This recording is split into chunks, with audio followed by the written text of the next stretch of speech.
Tonight, we'll look at how to prepare for Hurricane Isaac. Plus, Troy offers safety tips for students. Stay tuned. Troy TrojanVision Nightly News starts now. From the high-definition digital production center on the Troy campus, with news from Troy University locations around the world, this is Troy TrojanVision Nightly News. Hello and welcome to Troy TrojanVision Nightly News for August 28, 2012. I'm Deatra Montgomery. And I'm Judson Garner. Thank you for joining us this evening. Tropical Storm Isaac was declared a hurricane today by the National Hurricane Center. And although Troy is not in the path of Hurricane Isaac, there could be some local impact from the storm. Bailey Majors has more. Hurricane Isaac has caused power outages in Florida and thousands of people to evacuate in New Orleans.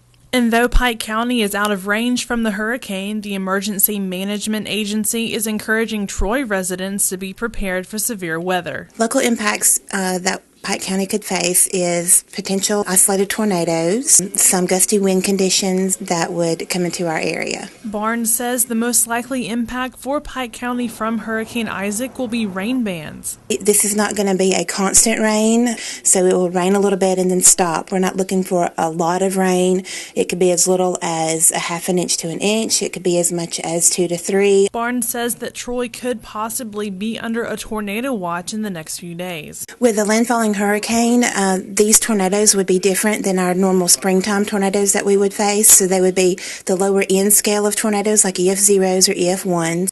And although the Pike County area is not currently under threat for severe weather from Hurricane Isaac, the EMA says it's important for residents to keep informed about the weather. We're trying to post as much as possible right now on our Facebook page. It's Pike EMA. We're posting the National Hurricane Center's advisories on Hurricane Isaac and any other updates that would be localized to Pike County itself. Residents in Pike County can also visit alabamasafetynet.com for local weather alert, and Troy University students are offered SOS updates for severe weather by Troy University. Bailey Majors, Troy TrojanVision News.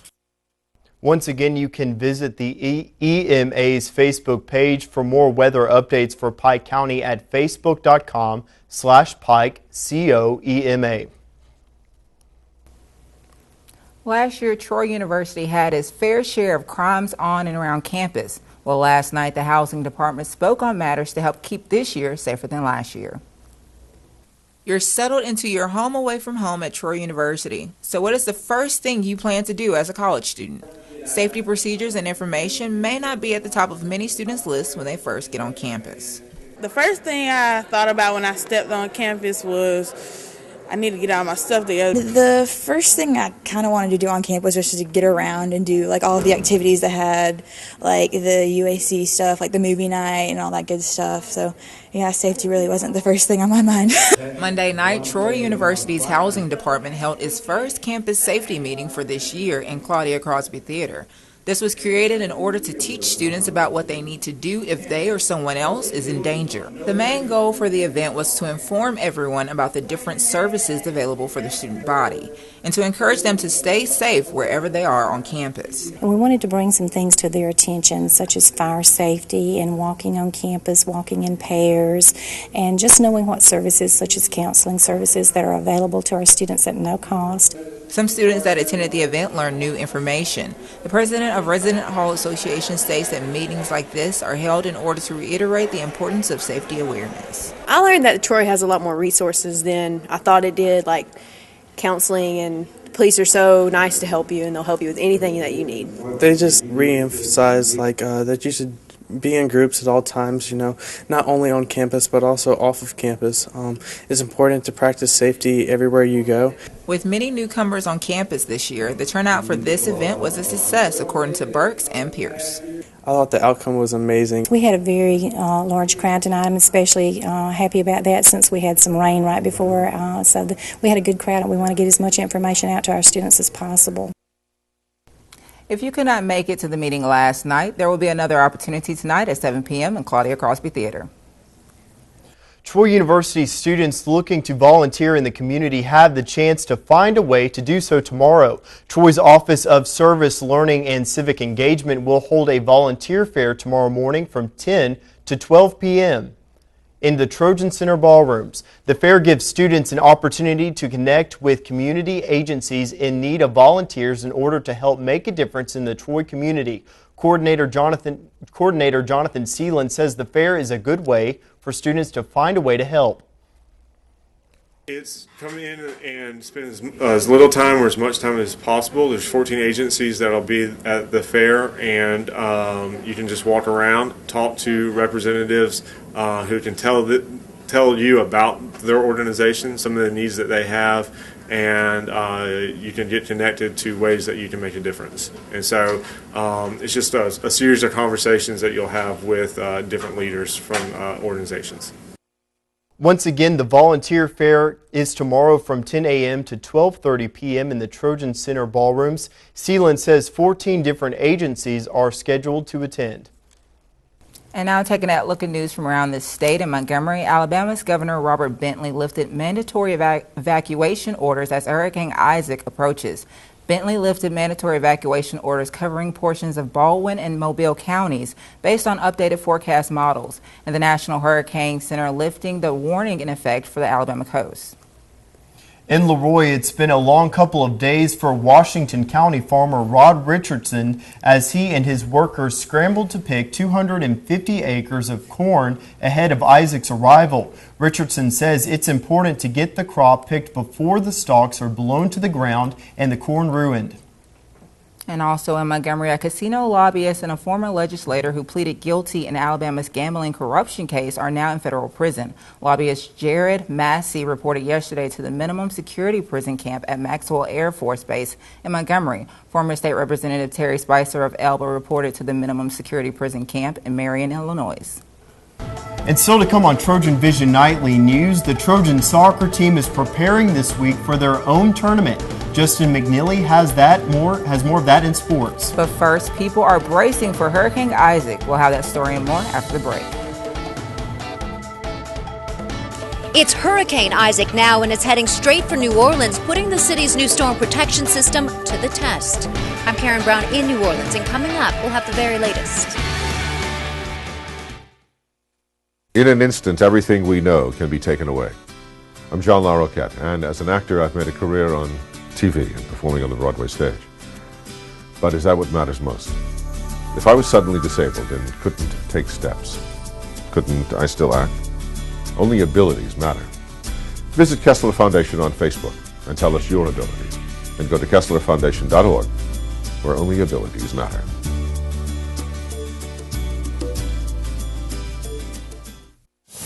In 1887, it was written that we want to educate the mind to think, the heart to feel, the body to act. And it's no different today than it was 125 years ago.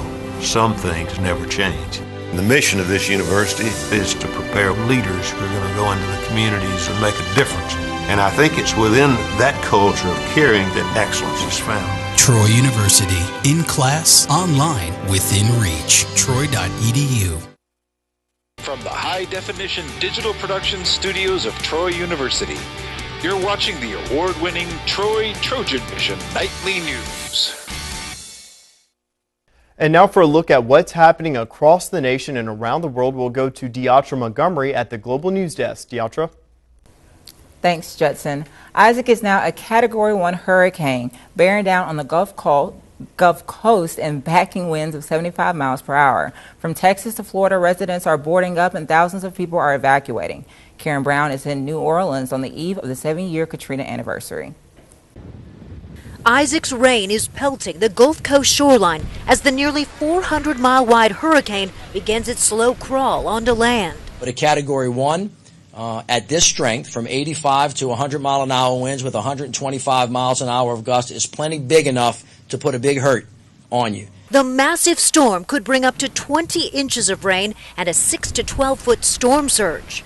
The hurricane has a little bit of an opportunity to strengthen, but I would focus even more on the fact that this is a large hurricane. Tens of thousands have already evacuated from Louisiana, Mississippi, Alabama, and Florida. Here in New Orleans, there is no mandatory evacuation order. The city requires it to be a Category 3 for that. But in the French Quarter, businesses are sandbagging and they've boarded up. The streets are nearly deserted. All around New Orleans, flood walls are up. At Lake Bourne, engineers have closed this flood barrier to protect the 9th Ward and the French Quarter. The Big Easy is also counting on the $14 billion newly rebuilt levee system. The Brock family isn't waiting to find out if it all works. They suffered through Hurricane Katrina inside the Superdome without food and water. You could go this way and the water might come this way. You might have to turn around. So you just have to say your prayers and keep moving. The eye of the storm is expected to make landfall late tonight or early tomorrow morning on the 7th anniversary of Katrina. Karen Brown, CBS News, New Orleans. A car bomb exploded at a funeral in Syria, killing at least a dozen people. The attack came as the army warned rebels to give up their fight against the government or face inevitable death. Monica Villamizar reports from London. Gun battles rage in many Syrian cities, but government forces insist they have the upper hand. Leaflets dropped from military helicopters warned rebels to surrender or die. Internet video claims to show the aftermath of military fighter jets shelling rebel strongholds. In this neighborhood, buildings were knocked to the ground. This man had tough words for President Bashar Assad. He says, "Listen, Bashar, if you hit us with rockets or planes or even chemicals, we will do everything to buy bullets and kill you." Thousands of refugees are trying to escape the violence. But United Nations officials warned camps and border countries are overwhelmed. We were seeing an average of about 400 or 500 a day a couple of weeks ago. Now we're seeing an average of 4,000 to 5,000 a day. Turkey has closed its border for now. But weapons are still being smuggled into Syria. Rebels showed off their latest loads of ammunition and artillery. But some fighters complain they can't win the war if the Syrian army keeps up its assault from above. Monica Villamizar, CBS News. After a one-day delay, the Republican convention gets into full swing this afternoon. The party will officially nominate Mitt Romney, and a list of speakers will start to introduce the presidential hopeful to voters. Randall Pinkston is at the convention in Tampa with the latest.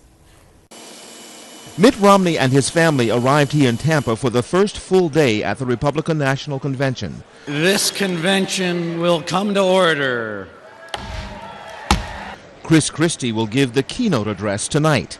On CBS This Morning, the New Jersey governor said he'll help lay out a vision for the party. What does it mean to be a Republican?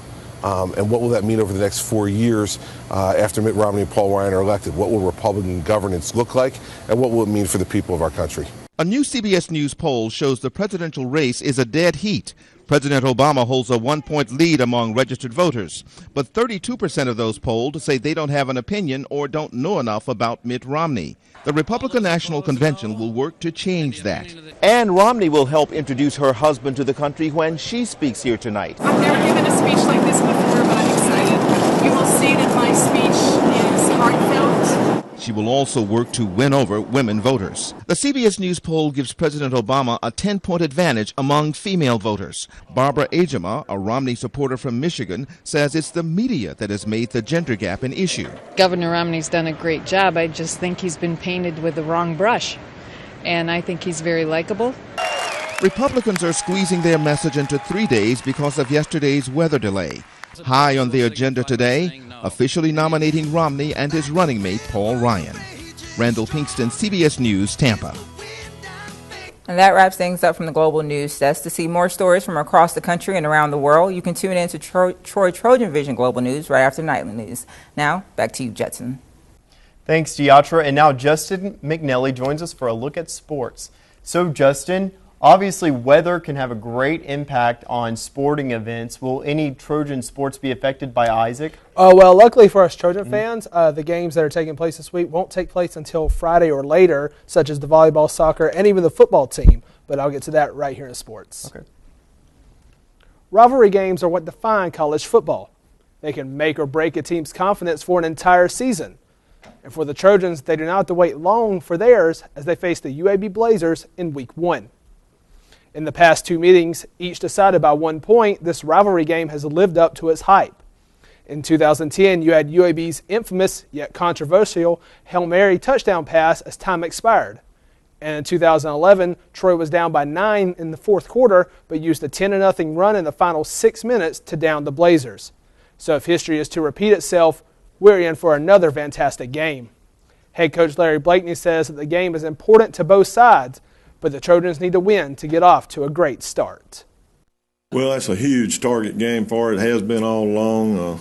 You know, it's cross-conference lines, Conference USA Sun Belt game, and it's an in-state rivalry. And I mentioned earlier that's important to everybody that follows both sides. And, you know, we certainly. If you would like to see the Trojans and the Blazers in action, you're going to set your alarm clocks early as kickoff is set for 11 a.m. Saturday, September 1st in Birmingham. And after a weekend in North Carolina, the Trojan soccer team came home with a 1-1 record for the weekend. After winning the first game 1-0 against Wofford, the Trojans were on the losing end of a 1-0 game against Furman. The Trojans' defense was outstanding by not allowing a goal until the 85th minute of the final game. However, head coach Chris Bentley said that the Trojans need to do a better job of controlling the ball. We're doing a good job collectively defending. I don't know if we're doing a good enough job as individuals putting pressure on the ball as well as we need to. You know, and saying that when we're winning the ball, probably the reason we're having to defend a little too much is we're not making a good enough decision once we win the ball. Our transition from defense to attack is a little slow right now. We're not doing a good job of finding a target to lay off and things like that. So I think if we fix those things, which we have even addressed this morning in practice and it went fantastic, we'll definitely move forward in the right direction. The Trojans will continue to practice hard this week as they prepare for the Trojan Classic this weekend. And those of you hoping to watch the volleyball team play today will have to wait just a little longer. Due to some scheduling issues, the Trojans had to postpone their game against the Auburn Tigers until next Tuesday, September 4th at Sartain Hall. The Trojans will still have their hands full as they will travel to Martin, Tennessee this weekend to participate in the First State Skyhawk Invitational Tournament, hosted by UT Martin. The Trojans are set to play Friday at 7 p.m. against the host team. And with the start of a new cross-country season, it brings in new expectations for this year's team. However, this year is a little bit different as a new head coach has been added to the mix. Jeff Jenkins has been hired as the men and women's cross-country team's coach for the upcoming season. Before joining the Trojan staff, Jenkins interned at Auburn University and was an accomplished runner himself at Huntington University, earning 4 all-conference selections, an individual conference title, and a male conference runner of the year. Jenkins hopes his team can improve from where they were last season. Expecting to do a lot of recruiting for the fall of 2013 coming up soon. So expectations for this fall is to make a huge jump from where we were last year to where we're going to be at the end of the year. The cross-country team is preparing for their first meet, which happens to be the Troy Trojan Invitational, this Friday starting at 10 a.m. So as you can see, Judson and Deatra, we got a lot of games slated for this weekend for all the Trojan teams. So hopefully they can go out there and get some big wins. And football season's right up here too. Saturday's the first game against UAB. Go Trojans! Yeah, absolutely. And with all these sports, all these seasons are starting. It's really starting to feel like the fall semester is kicking in. So yes, it is. Yeah, happy to have them back. You got that right. All right, thanks a lot, Justin. All right, thank you. Coming up on TrojanVision Nightly News, Aaron Taylor finds out what the Alumni Association is offering alumni during football season. But first, as we prepare for Hurricane Isaac's influence on the weather, what should we be looking for within the next 24 hours, Brittany?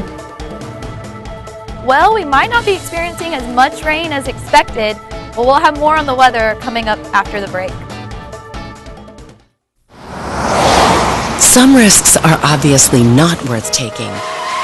Some aren't as obvious, but could be just as deadly, like the risk for type 2 diabetes. Take the diabetes risk test and stop diabetes before it stops you.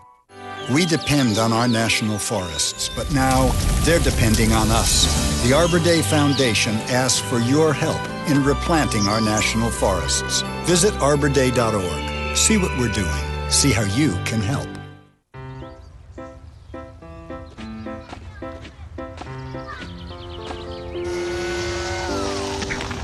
Come on, let's go.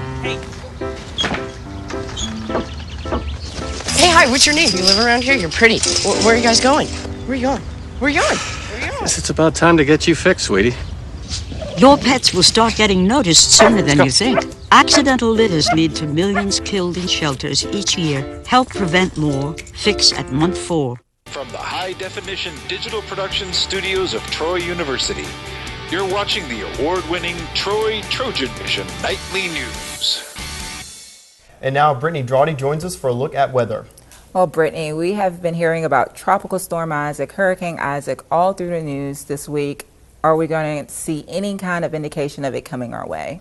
At first, everybody was really worried that it was going to come straight for us, but it looks like it's taken a turn to the west. But I'll have more on that later. Right now, let's take a look at our campus snapshot. We can actually see it's actually very beautiful outside right now. Not too much rain as we expected it to be. But we can see our current conditions in for this Tuesday. Skies are cloudy, temperature at 89 degrees, dew point at 73 degrees, humidity 60%, barometer at 29.84 and falling, winds coming from the east about 15 miles per hour. Today's stats, we can see a high of 90, a low of 74, about 0.19 inches in rain, sunrise at 6:17 and a sunset at 7:12 p.m. As we go into around the state, we can see Mobile seeing a little bit of that heavy mist coming from Hurricane Isaac, sitting at 81, Huntsville at 83, Birmingham 81, Montgomery at 95, Troy 89, Phoenix City at 89, and Dothan at 90. Definitely cloudy as we go across the state. Current temperatures, Miami 80, only 79 in Orlando.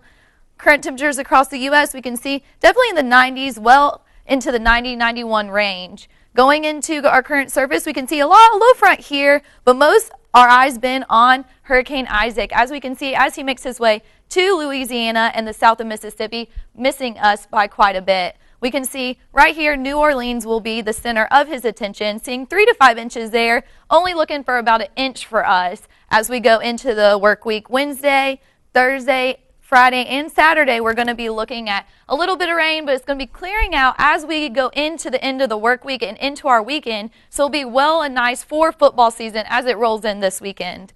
Going into tonight's forecast, we can see a 50% chance of scattered showers. It's going to be extremely windy, very humid, just like it was all day today. Winds come in about 17 miles per hour, which is very high for what we're used to, coming from the east to southeast. And we're going to be seeing only a low of around 74. As we go into tomorrow's forecast, same thing, 50% chance of these scattered showers as we look around. We can see, definitely keep your rain boots, umbrellas with you because it's going to be sunny 1 minute, and then it might just throw a shower in there as we get Hurricane Isaac, just the tail end coming our way. Very windy, winds coming from the east to southeast, about 14 miles per hour, and a high around 85. As we go into seeing our 4-day forecast, we can see thunderstorms across going into the weekend. Wednesday, a high of 85 and a low of 73, a 50% chance there. Thursday, a 60% chance with a high of 85 and a low of 72. Friday, a 40% chance of 87 and a low of 72. And Saturday, we can see it's winding down to only a 30% chance of thunderstorms rolling through with a high of 89. So, Deatra, you can see that Hurricane Isaac, developing definitely Louisiana, New Orleans. They're going to be getting the brunt of this and really feeling the 75-mile-per-hour winds. But for us, we're just going to be seeing these random thunder showers as they come through and just kind of give us a little bit of here and there rain. Okay, so for us, what kind of tips would you give to students and everybody that's out there, that's experiencing rain conditions? Definitely keep an umbrella with you. And when you're on the road, be careful and be prepared that you might be driving in the rain. When you go somewhere, be prepared and just watch out. Okay, well, thank you so much, Brittany. Thank you. Thanks, Brittany.